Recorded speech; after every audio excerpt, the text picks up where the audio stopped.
Well, good evening and welcome to Tucker Carlson Tonight. Fired FBI Director James Comey finally got around to testifying before Congress this morning, the most anticipated moment so far in this endless Russia investigation. The hearing lasted 4 exhausting hours, but that was just the beginning. The analysis is next. The partisan lying, the moral preening, the purely unsupported speculative BS you see run on a continuous loop on the screen. That'll no doubt go on for weeks, if not years, as each faction tries to get the jump on writing its version of history. Our advice, approach it all with skepticism. There's an awful lot of propaganda out there. Here, in our opinion anyway, is what actually happened today and what we learned from it. First, all those leaks you've been reading about lately, at least one of them came from the director of the FBI himself. We know this because Comey admitted it.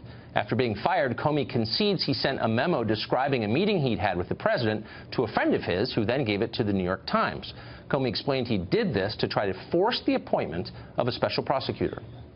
It didn't dawn on me originally that there might be corroboration for our conversation. There might be a tape. And my judgment was I needed to get that out into the public square. And so I asked a friend of mine to share the content of the memo with a reporter. Didn't do it myself for a variety of reasons, but I asked him to because I thought that might prompt the appointment of a special counsel. Well, second, we learned that many of the other leaks and big scoops from major news outlets are lies. In February, for example, the New York Times published a piece entitled "Trump Campaign Aides Had Repeated Contacts with Russian Intelligence," and it cited those ubiquitous current and former American officials you see quoted in virtually every story these days. According to Comey, the article was garbage. That report by the New York Times was not true. Is that a fair statement? Yeah, in the main, it was not true. The people talking about it often don't really know what's going on, and those of us who actually know what's going on are not talking about it. And we don't call the press to say, hey, you got that thing wrong about this sensitive topic. We just have to leave it there. Unless we're leaking to the press ourselves. But that wasn't the only lie that made it into the news cycle recently. On Tuesday, CNN cited an unnamed source to claim that James Comey would deny ever telling President Trump he wasn't under investigation. Trump claimed that he told him that 3 times. CNN said that's not true. Well, less than a day later, the release of Comey's opening statement proved that to be laughably false. The obvious lesson here, nameless leakers, the group that's been responsible more than anyone else for fueling the past 7 months of media hysteria, often lie. And that makes sense. They're not giving their names for a reason. Maybe reporters ought to take that into account before acting as their stenographers, as they so often do. Third, we learned that while investigating Hillary Clinton's private email server, Attorney General Loretta Lynch asked Comey to soft-pedal what was actually happening. She instructed him to call the whole thing a matter rather than what it was, an investigation. Now, that's political pressure if there ever was such a thing, but Comey went along with it anyway. We were getting to a place where the Attorney General and I were both going to have to testify and talk publicly about it, and I wanted to know, was she going to authorize us to confirm we had an investigation? And she said, yes, but don't call it that, call it a matter. And I said, why would I do that? And she said, just call it a matter. It gave the impression that the Attorney General was looking to align the way we talked about our work with the way a political campaign was describing the same activity, which was inaccurate. But wait, there's inconsistent behavior here. Why did Comey agree to make untrue statements that echoed the Clinton campaign's talking points, he just admitted he did that, and then refused to publicly say something completely true about President Trump, namely that he was not under investigation? Why did Comey make and then leak detailed memos about his meetings with President Trump, but apparently do nothing in response to the political pressure he received from the previous Attorney General, Loretta Lynch?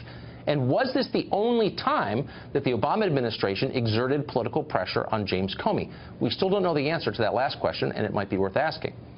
Fourth, we learned today that President Trump talks and acts a lot like a New York City real estate developer, one who is highly aggressive and does not understand the importance of precise language or care. Comey's testimony reveals a president who is used to the world of business, where the guy on top wields absolute authority and who doesn't yet grasp the sometimes vital nuances of managing the executive branch of government. Now, those nuances can be taught, obviously, but Comey also revealed that for some reason he didn't bother helping the president with this and instead let him just flail around and then took notes on it. You told the president, I would see what we could do. What did you mean? That was kind of a slightly cowardly way of trying to avoid telling him we're not going to do that, that I would see what we could do. It was a way of kind of getting off the phone, frankly, and then I turned and handed it to the acting Deputy Attorney General, Mr. Bente. And finally, fifth and most important by far, we learned that the Russian collusion story, the one we've been force-fed by Democrats in the Congress and their handmaidens in the media for months now, is starting to look weaker than ever. The heart of this entire scandal, the reason we haven't been allowed to focus on the many actual problems in this country, is the claim that Donald Trump deliberately collaborated with Vladimir Putin's government in order to win power and undermine America's own fundamental interests.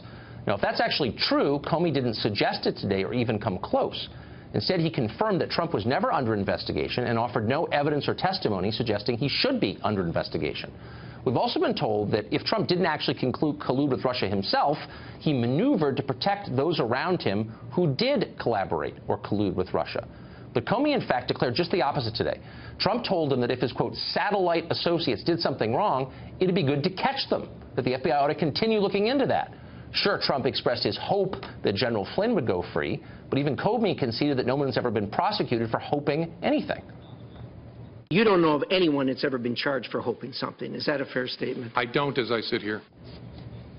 So let's see, where are we now? A month of shrieking hype, millions of words of ink, hundreds of hours of the shrillest television ever produced add up to pretty much nothing. We've got precisely as much proof right now that President Trump committed treason as we had 7 months ago when all this started.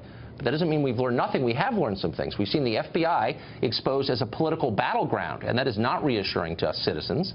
We've had the executive branch's effectiveness compromised by dozens of politically motivated leaks, many of them untrue. We've had the media uncritically cheer on what has become unambiguously an attempt to bureaucratically overthrow a democratically elected leader. It's been a total disaster, a man-made one, and it's hard to see who outside of Washington has benefited from any of it.